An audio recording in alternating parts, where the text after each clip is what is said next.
പാലക്കാട്ടെ M L എയെ ഭയന്നുകൊണ്ട് ഇവിടുത്തെ അമ്മ പെങ്ങന്മാർക്ക് ജീവിക്കേണ്ട സാഹചര്യം വന്നിരിക്കുകയാണ്. കാട്ടുകോഴിയായി മാറിയിരിക്കുകയാണ് പാലക്കാട്ടെ എം എൽ എ എന്ന് പറയുന്നത്.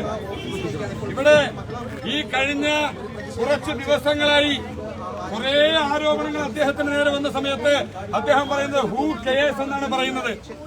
പക്ഷേ ആരും ശ്രദ്ധിച്ചില്ലെങ്കിലും നിങ്ങളെ ശ്രദ്ധിക്കുന്ന ധാരാളം ആളുകളുണ്ട്. ഇന്നലെ മഞ്ഞുമലയുടെ ഒരറ്റം മാത്രമാണ് പുറത്തു വന്നിട്ടുള്ളത്. അദ്ദേഹത്തിന്റെ പേരുൾപ്പെടെ പറഞ്ഞുകൊണ്ട് ഹണി ഭാസ്കർ എന്ന് പറയുന്ന സഹോദരി പരസ്യമായി രംഗത്ത് വന്നു. അതിനെ തള്ളിക്കളയാനോ അവർക്കെതിരെ നിയമ നടപടി കൈക്കൊള്ളുവാനോ രാഹുൽ മാങ്കൂട്ടത്തിൽ തയ്യാറായിട്ടില്ല. ഇത്തരത്തിൽ ഒരു കാട്ടുകോഴിയെ പാലക്കാടൻ ജനതയ്ക്ക് ആവശ്യമായിട്ടില്ല.